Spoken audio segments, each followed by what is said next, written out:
Senhor Presidente da Assembleia Geral, Volkan Bozkır, Senhor Secretário-Geral da ONU, Antônio Guterres, a quem tenho a satisfação de cumprimentar em nossa língua-mãe, chefes de Estado, de governo e de delegações, senhoras e senhores. É uma honra abrir essa Assembleia com os representantes de nações soberanas, no momento em que o mundo necessita da verdade para superar seus desafios. A Covid-19 ganhou o centro de todas as atenções ao longo deste ano e, em primeiro lugar, quero lamentar cada morte ocorrida. Desde o princípio, alertei, em meu país, que tínhamos dois problemas para resolver, o vírus e o desemprego, e que ambos deveriam ser tratados simultaneamente e com a mesma responsabilidade. Por decisão judicial, todas as medidas de isolamento e restrições de liberdade foram delegadas a cada um dos 27 governadores das unidades da federação. Ao presidente, coube envio de recursos e meios a todo o país. Como aconteceu em grande parte do mundo, parcela da imprensa brasileira também politizou o vírus, disseminando o pânico entre a população.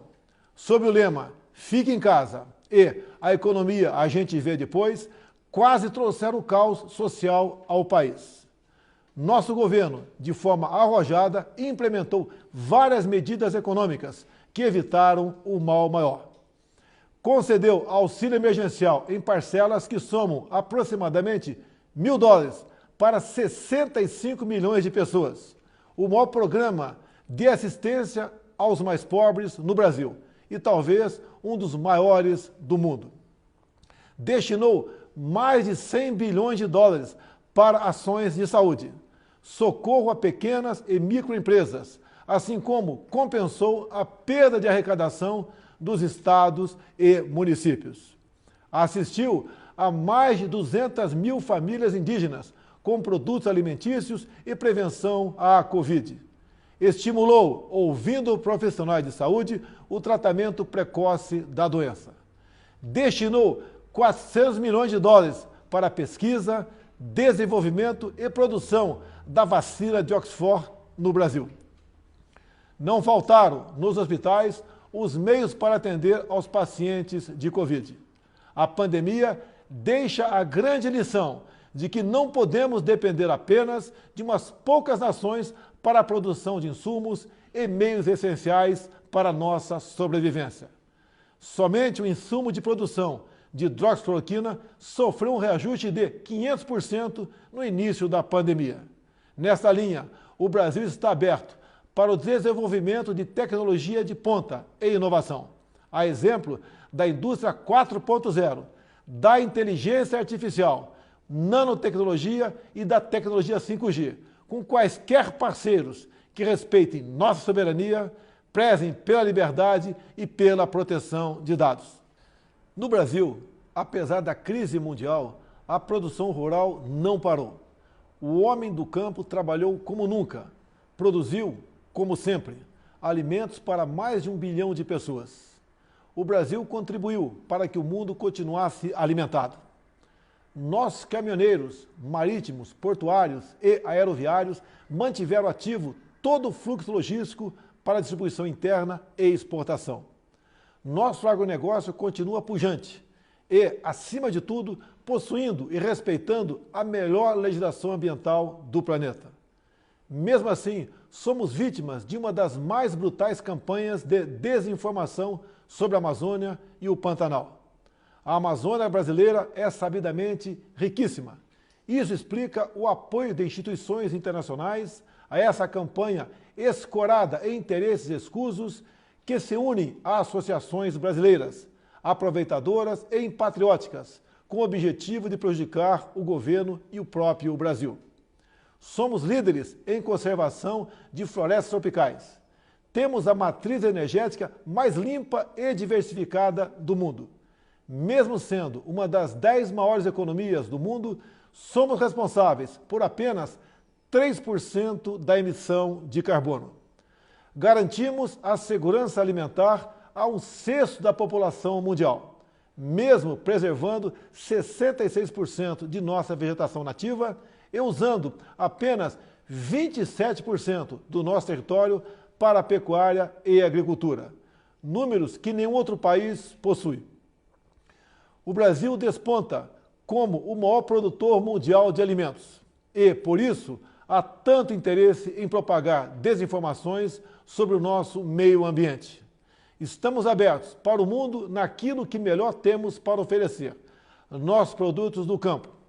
Nunca exportamos tanto. O mundo cada vez mais depende do Brasil para se alimentar. Nossa floresta é úmida e não permite a propagação do fogo em seu interior.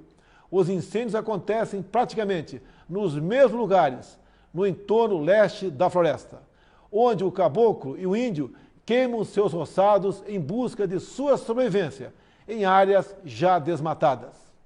Os focos criminosos são combatidos com rigor e determinação. Mantenho minha política de tolerância zero com o crime ambiental.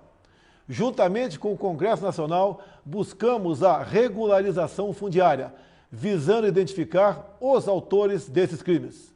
Lembro que a região amazônica é maior que toda a Europa Ocidental. Daí a dificuldade de combater não só os focos de incêndio, mas também a extração ilegal de madeira e a biopirataria.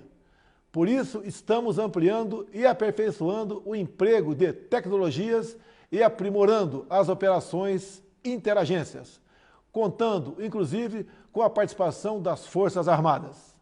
O nosso Pantanal, com área maior que muitos países europeus, assim como a Califórnia, sofre dos mesmos problemas. As grandes queimadas são consequências inevitáveis da alta temperatura local, somada ao acúmulo de massa orgânica em decomposição. A nossa preocupação com o meio ambiente vai além das nossas florestas.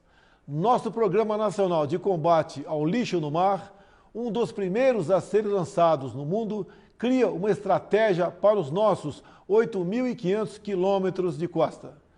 Nessa linha, o Brasil se esforçou na COP25 em Madrid para regulamentar os artigos do Acordo de Paris que permitiriam o estabelecimento efetivo do mercado de carbono internacional.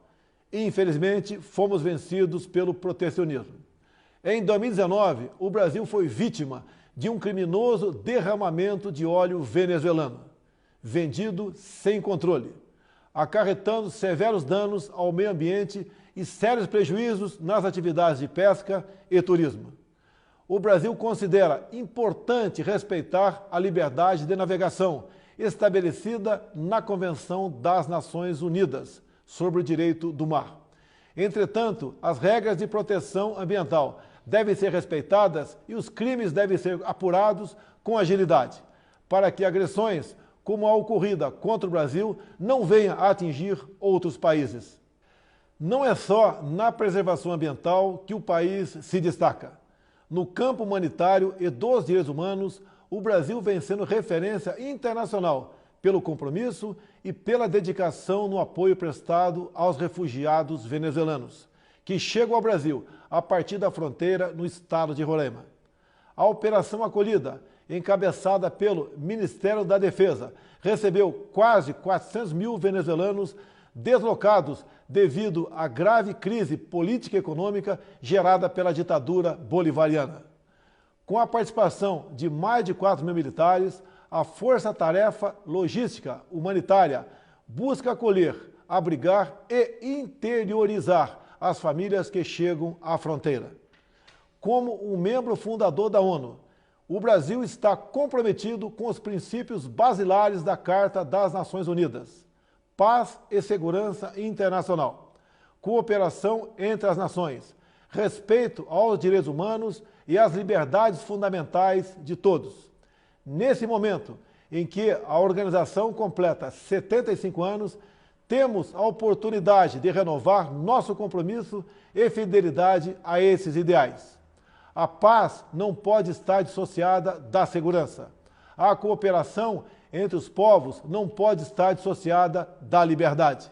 O Brasil tem os princípios da paz, cooperação e prevalência dos direitos humanos inscritos em sua própria Constituição. e, tradicionalmente, contribui, na prática, para a consecução desses objetivos. O Brasil já participou de mais de 50 operações de paz e missões similares, tendo contribuído com mais de 55 mil militares, policiais e civis, com participação marcante em Suez, Angola, Timor-Leste, Haiti, Líbano e Congo. O Brasil teve 2 militares premiadas pela ONU na missão da República Centro-Africana, pelo trabalho contra a violência sexual. Seguimos comprometidos com a conclusão dos acordos comerciais firmados entre o Mercosul e a União Europeia e com a Associação Europeia de Livre Comércio. Esses acordos possuem importantes cláusulas que reforçam nossos compromissos com a proteção ambiental. E meu governo, o Brasil, finalmente abandona uma tradição protecionista e passa a ter, na abertura comercial, a ferramenta indispensável de crescimento e transformação. Reafirmo nosso apoio à reforma da Organização Mundial do Comércio, que deve prover disciplinas adaptadas às novas realidades internacionais. Estamos igualmente próximos do início do processo oficial de acessão do Brasil à OCDE. Por isso, já adotamos as práticas mundiais mais elevadas em todas as áreas, desde a regulação financeira até os domínios da segurança digital e da proteção ambiental. No meu primeiro ano de governo, concluímos a reforma da Previdência e, recentemente, apresentamos ao Congresso Nacional 2 novas reformas, a do sistema tributário e a administrativa. Novos marcos regulatórios em setores-chave, como o saneamento e o gás natural, também estão sendo implementados. Eles atrairão novos investimentos, estimularão a economia e gerarão renda e empregos. O Brasil foi, em 2019, o 4º maior destino de investimentos diretos em todo o mundo. E, no primeiro semestre de 2020, apesar da pandemia, verificamos um aumento de ingresso de investimentos em comparação com o mesmo período do ano passado. Isso comprova a confiança do mundo em nosso governo. O Brasil tem trabalhado para, em coordenação com seus parceiros sul-atlânticos, revitalizar a zona de paz e cooperação do Atlântico Sul. O Brasil está preocupado e repudia o terrorismo em todo o mundo. Na América Latina, continuamos trabalhando pela preservação e promoção da ordem democrática como base de sustentação indispensável para o progresso econômico que desejamos. A liberdade é o bem maior da humanidade. Faço um apelo a toda a comunidade internacional pela liberdade religiosa e pelo combate à cristofobia. Também quero reafirmar minha solidariedade e apoio ao povo do Líbano pelas recentes adversidades sofridas. Cremos que o momento é propício para trabalharmos pela abertura de novos horizontes, muito mais otimistas para o futuro do Oriente Médio. Os acordos de paz entre Israel e os Emirados Árabes Unidos e entre Israel e o Bahrein, 3 países amigos do Brasil, com os quais ampliamos imensamente nossas relações durante o meu governo, constitui excelente notícia. O Brasil saúda também o plano de paz e prosperidade lançado pelo presidente Donald Trump, com uma visão promissora para, após mais de 7 décadas de esforços, retomar o caminho da tão desejada solução de conflito israelense-palestino. A nova política do Brasil de aproximação simultânea a Israel e aos países árabes converge com essas iniciativas, que finalmente acende uma luz de esperança para aquela região. O Brasil é um país cristão e conservador e tem na família a sua base. Deus abençoe a todos. O meu muito obrigado.